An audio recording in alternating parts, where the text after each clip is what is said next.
The reality is that that is not the case. Mr. Speaker, just last week, the government came to this house with a 20% tax exemption amounting to $10.4 million granted to one entity, a foreign company. Mr. Speaker, their argument was that the previous government had a certain agreement and so they are only following through. But you said you are a reset government. You are resetting. So if indeed there was anything bad, cancel it. If it was bad, cancel it. Don't come here and claim that, oh, we are trying to do it better. Do what better? If that agreement at GRA was a bad agreement, I dare you to cancel it. Don't come to this house and further grant $10 million to that company if you say it is bad. 2, Mr. Speaker, this year alone, the ordinary Ghanaian who uses electricity has been burdened with a total of 18.4% electricity tariffs alone.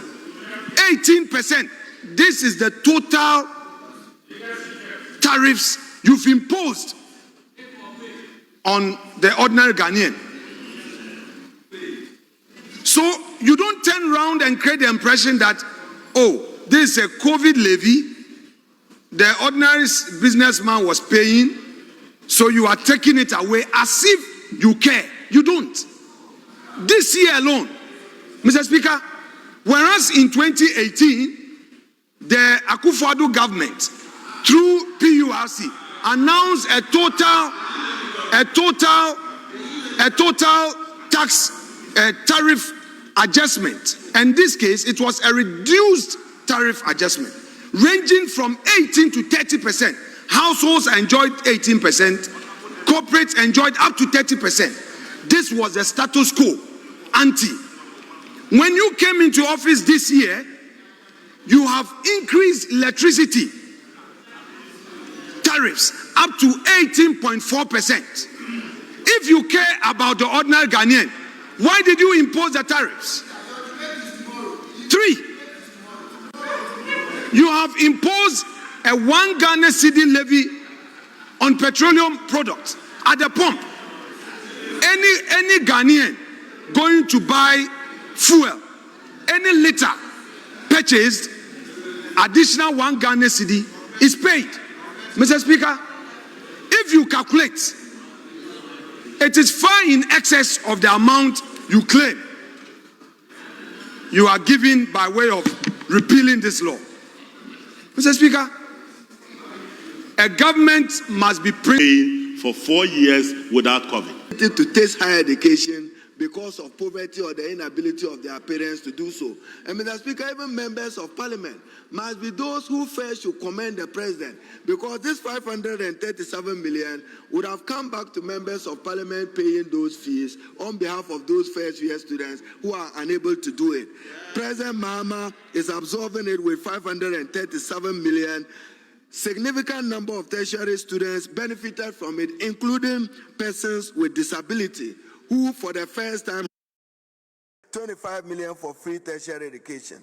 Mr. Speaker, a while ago, a colleague of mine debated on sanitary pads, but what he failed to appreciate is that there is evidence even from the World Bank, increased absenteeism of girls without access to sanitary pads are more likely to miss school, leading to learning gaps and reduced classroom participation.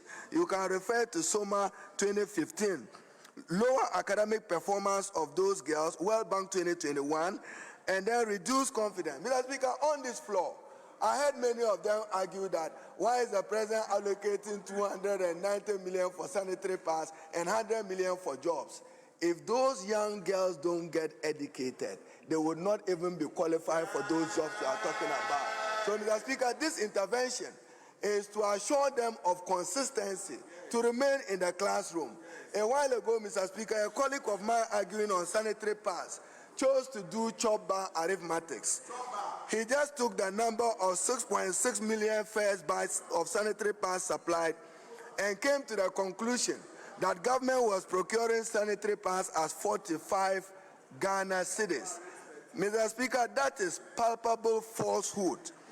The total number of sanitary pads being procured by government is 12,208 at 292 million. Not for him to just take 6.6 million and divide it by 292 million and come to the conclusion that one of it is costing 45. Mr. Speaker, into this year, under President Mohammed's reset, we will expand access to higher education. Damangu,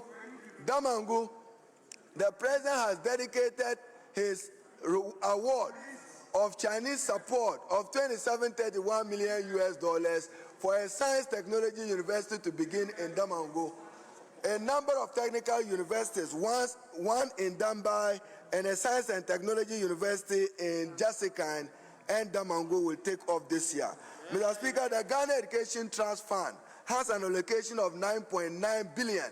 Out of it, some 360 million will go into the completion of the Kwame Nkrumah University of Science and Technology Teaching Hospital, so that the university will have a functional, operational hospital to support the teaching of medicine. That will be done in the course of this year. Mr. Speaker,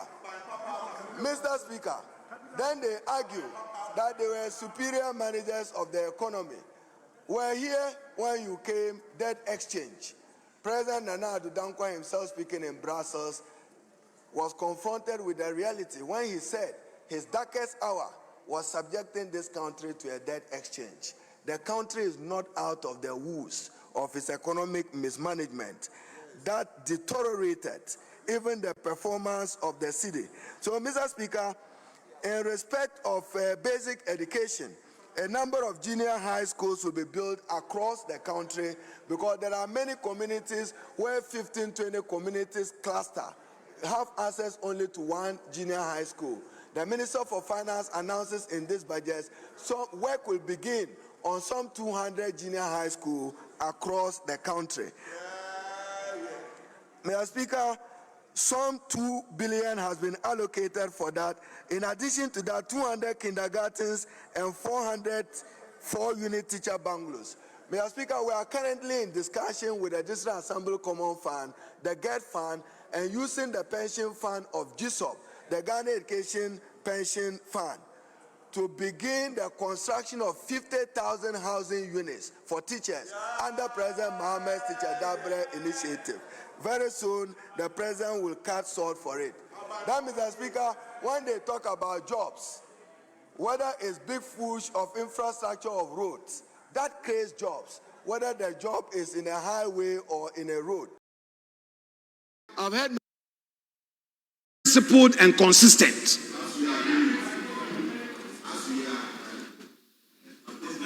You impose 18% tariff. You grant $10.4 million in tax exemption, forgetting that when you were in opposition, you stood against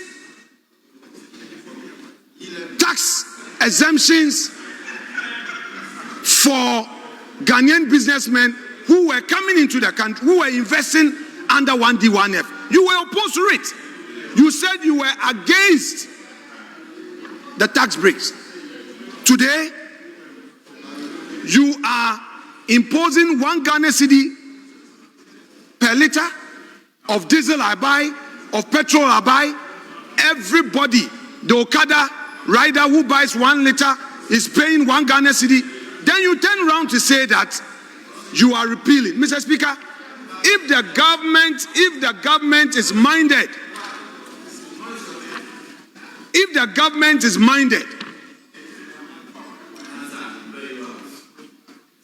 to indeed relieve the ordinary Ghanaian of the everyday hassle, it should demonstrate that by immediately repealing the levy on diesel and petrol. Then we will take you serious. 2, Mr. Speaker, they should immediately reverse the 18% tariffs that they've imposed on electricity. Then Ghanaians will take them serious. You don't come here and then you say we should praise you because you are repealing this COVID levy. Mr. Speaker, no. I do not take such posture serious. Mr. Speaker, we have witnessed a situation where this government promised the importers that they were going to have reliefs. They were going to take away taxes on importation of spare parts. What have they done about it? In your 2026 budget, you said nothing about it. Daboso Coin, spare part dealers have been disappointed by you. You disappointed them, you know it. If you are really interested in taking away taxes, there are huge taxes that you imposed when you were first in office far back 2016. You should deal with it. Don't get up and introduce these small things, and then you are interested in the PR, the optics. Honorable Deputy Minister of Finance, let's take this governance serious. Look, it's your time to rule, but leave a record anchored on principle and consistency, not convenience. If my mother in Winneba would have to pay 18% more on electricity, my dad in Chame would have to pay 18% more on electricity. That is real impact. The ordinary folks at Ashaman, the ordinary folks at Choko, Nima, those at La, the poor people in your constituency, Honorable Deputy Finance Minister, are paying 18% more on electricity because when you came into office, that is what you chose to do. You are telling the Okada rider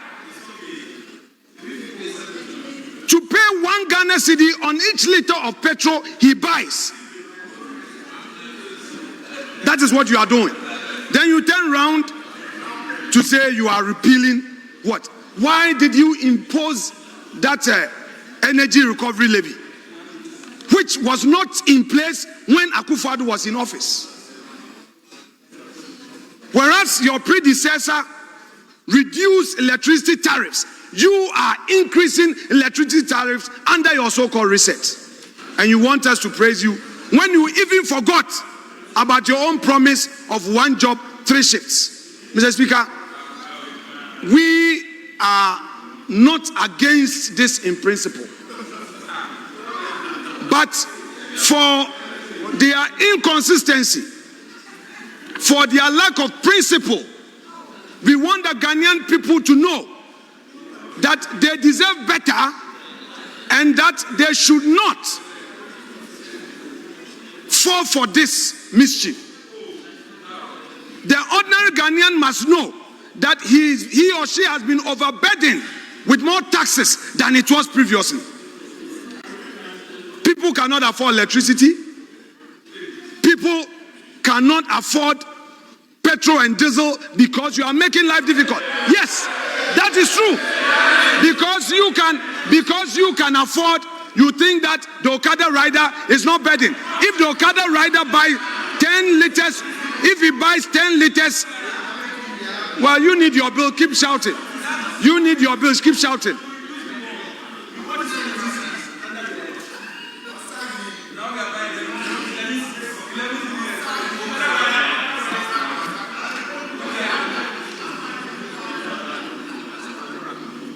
Now the Okada rider in your own constituency, when he buys 10 liters of petrol a day, you take 10 Ghana cedis from that Okada rider. You take 10 Ghana cedis for the 10-liter petrol he buys. Previously, that was not the case. Now today, if you go and buy electricity, they are imposing 18% more on it. Mr. Speaker, that is the reality.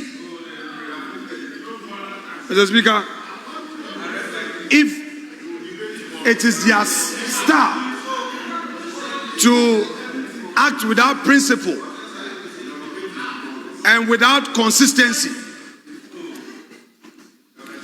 the world is watching. The Ghanaian people are watching, and their mischief is hereby exposed. I rest my case, Mr. Speaker. Honorable members, let me draw your attention to Standing Order 167, which governs the debate at second reading.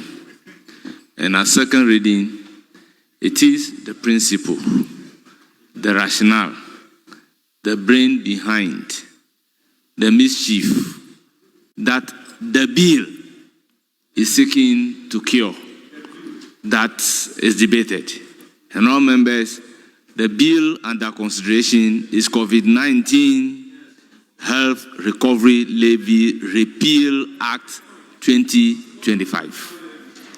Yes, Honorable Adongo, I thought you presented the report. Yes, Mr. Speaker. Mr. Speaker, this is a House of Records. You won't leave this chamber before you see all that is happening on TikTok. And all that is happening here is not about rules. It's about what they will say on TikTok. And there are a lot of misleading information, in fact, lies that have been peddled here. It is not true that Akufo-Addo did not increase electricity tariffs. He was imposing increase in the electricity tariffs every quarter under the pretext of IMF. We paid close to over 100% tariff increase in 1 year under the IMF program. Mr. Speaker, so to now be complaining about 18% when the same people sat here and other people told Ghanaians to pay more than they were imposing, cannot now turn around to be saying the things I said. But Mr. Speaker, the truth is that we inherited an IMF program. In that IMF program, they had gone to sign an agreement with Tata. And that Tata agreement became a benchmark for the people of Ghana to meet. Now we had inherited an IMF program where they had already gone to take close to 2 billion. If we cancel the agreement, where were we getting the 2 billion to go and give to IMF? So we needed to make do with it. And they signed the agreement to impose that $10 billion on the people of Ghana. Mr. Speaker, the finance minister renegotiated that agreement from $54 million to $44 million. You should be clapping for him. $9 million. You should be clapping for him.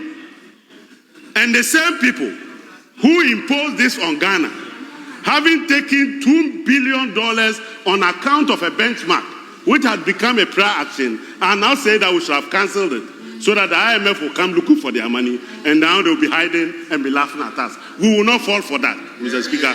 Mr. Speaker, the people of Ghana know how much they were buying fuel before NDC came, and how much they are buying fuel today. And they know the people who love them. The people who make them capable of buying fuel at a cheaper price are the people they love, not those who have found love now for the people of Ghana. Mr. Speaker, the truth is that this agreement that they impose on us, we are now better off by $10 million. We are now better off than they gave us. But Mr. Speaker, what is even worse is that when they went through a competitive tendering, just 2 months before they left office, they canceled the tender and went for sole sourcing. And went for sole sourcing and picked Tata. We didn't pick Tata.